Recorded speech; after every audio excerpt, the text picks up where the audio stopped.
Good afternoon, good morning, good evening. I'm not sure when you're watching this video, but I wanted to thank you for taking the time to review this course. Hopefully there are things you found in this course that become really a habit.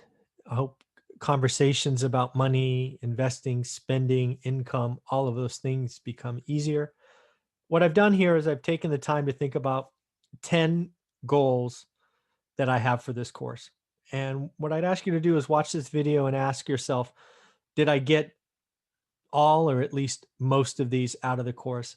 Maybe it'll take reviewing some of the past videos to kind of go through it. But let me bring up what I hope are the 10 things that you have brought or got from this course. And I'd love to hear from you. Let me know what you think. So let me share this. Again, this is the wrap up video. Again, I've created kind of the top 10 things I hope you get from this course. Oh, oh, there we go. First and foremost, what you should hopefully get from this course, and really this was highlighted in the first spreadsheet, right? The first kind of action item. I really hope talking about money, right? Family money, family income, family expenses, family savings, right? Just the daily life of earning and spending and investing and saving. I really do hope that becomes a family affair. Whether you know it or not, your kids are watching, right? People around you are watching. They're seeing your behavior. They're seeing what is going on in your environment. And I really hope that it becomes easier to have money conversations in the family. Do me a quick sec. Let me give you a pause. Let me bring Jimbo to the show. Jimbo, why are you making noise? Here he is, folks. He's my puppy. You've probably seen him in some of my videos, but he was making noise and I didn't want to get distracted. So that is hope for number one. Number two, I want the family to really understand what things cost from a time perspective. Again, I admitted very early on in this that is something that was an aha moment for me at nearly 50. Again, when I think back to being a child, I knew there was money challenges, right? It was either there or it wasn't, but I didn't know why. And the best thing is because again, when you're a kid, you see your friends have stuff and you can't, you don't really know, you don't really have an appreciation for the situation. So what I hope comes from that first spreadsheet is hopefully a conversation with your kids. Hopefully you use it as well. Don't forget, this is important for you too, right? When you want to go shopping, you should ask yourself, what does this cost me in time? So again, that's really a conversation that I hope is meaningful. I hope it's a habit. I hope it's an aha moment for you and everyone in your family. Another thing, right? Going to spreadsheet number 2. In order to get where you want to go, I believe you got to know where you are. I believe some of you are going to go through that second spreadsheet and realize you are on the razor's edge or worse.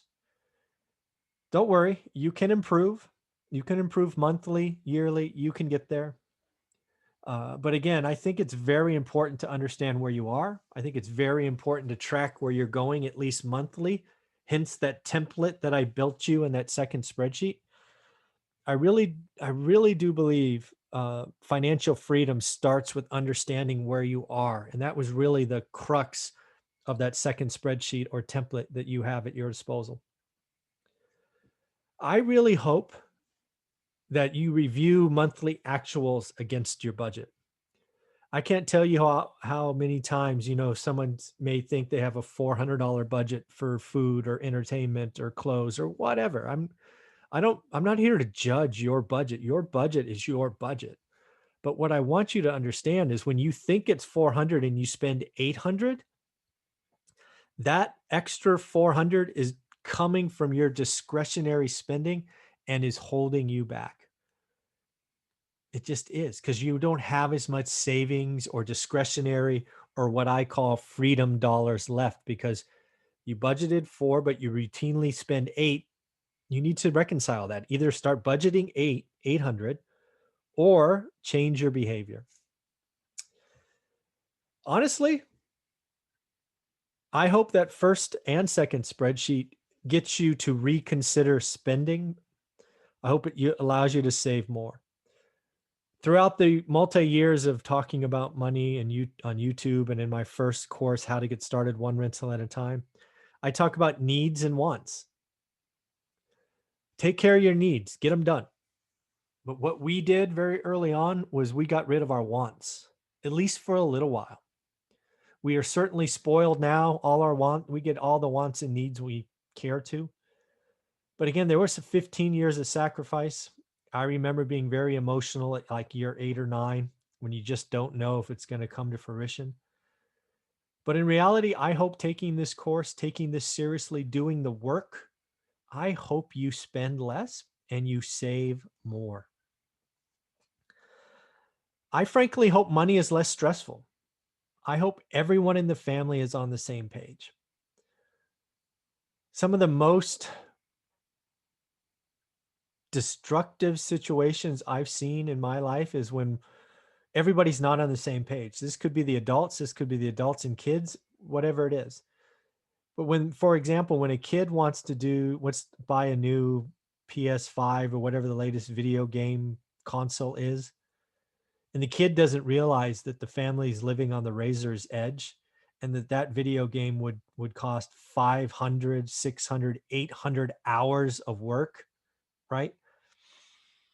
You got to have that conversation. I firmly believe that if you have the conversation with the kids about different things or your significant other, it's impactful, it's empowering. And oh, by the way,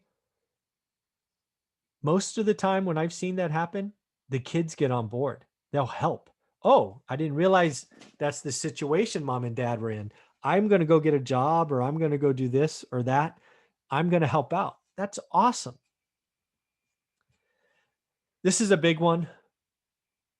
It's going to be something I talk about likely the rest of my life. The rat race is real. But what people don't realize is that the wheel inside the rat race that you're running on, that wheel is the size of your monthly expenses. You can only get out of your rat race or out of the wheel when your side hustle, your passive income, whatever you want to call it, is greater than the size of your fixed expenses, your needs, as I called it earlier, right? When you do that, freedom. But the rat race is real. And for me, I think everyone, it starts when you leave school, whether you're a high school dropout, like Matt Hawkins from the East Coast we talked to on Tuesdays, whether you have a master's degree like myself, whether you are, anywhere along the school spectrum. As soon as you stop going to school, congratulations, the rat race has started.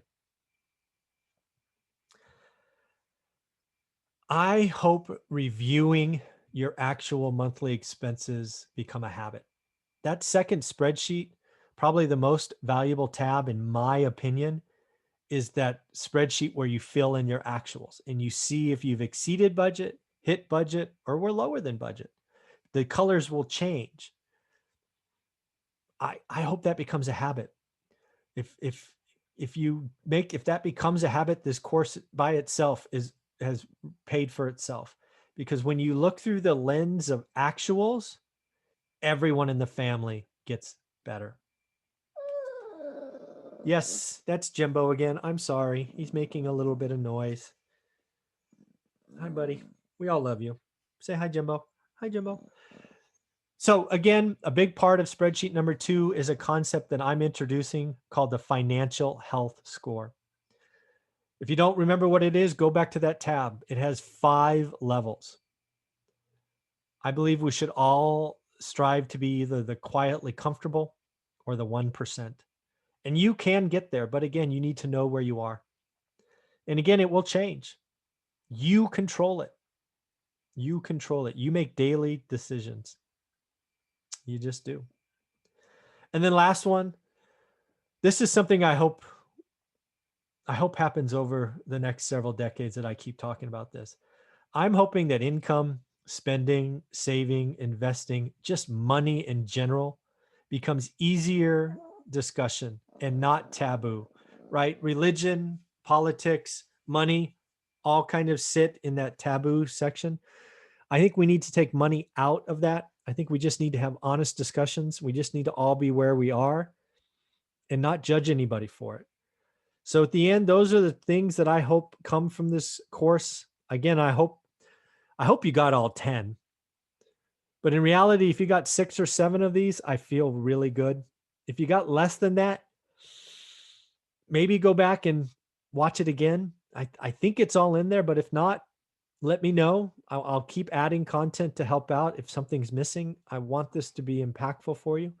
So I look forward to your feedback and thoughts. I want to wish you all the best. Again, in order to get where you want to go, you got to know where you are. This is possible. It does take some sacrifice.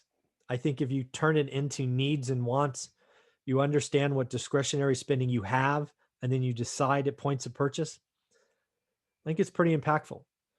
Lastly, everybody agrees that time is the only thing we can't get back. So folks, why don't we look at things instead of what they cost in dollars, look at what they cost in time. That is the beauty of spreadsheet number 1. If you can turn things into what they cost in time for your family, really impactful. All right, take care. Keep doing the work. Keep updating your actuals in spreadsheet 2. And I want to wish you the best of luck. Thank you very much for taking the course. Have a wonderful, wonderful day, week, month, year, and life. Take care.